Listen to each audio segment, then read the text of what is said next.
સરળ બનો, પરિવારને સહયોગ આપો.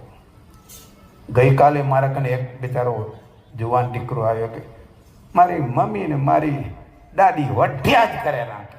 હું સમજાવું તો એ સમજતા જ નથી. બધું છે શું હકીકતમાં? એ કે અમારી દાદી ક્યાંય રસોડા માટે નહીં, આખોની મમ્મીને ટુક ટુક કર્યા કરે, તું આમ કરે છે, તું આમ કરે છે. એટલે સામે ઝઘડો. ભાઈ તમારા હાથ પગ હાલે છે, પણ હવે આ ફૂલ એવું છે કે માયામાં રહ્યું છે. જો ભક્તો તમે ને હું જો સાવધાન નહીં રહીએ ને તો આજના ભોગ આપણે ભોગવી જશે. માત્ર આપણે નક્કી કરીએ કે છેલ્લે મને મહારાજના ધામમાં જવું છે, એનાથી ધામમાં જવાતું. હા, આપણે બધાને એમ છે કે અંતે તો અક્ષરધામમાં જાશું.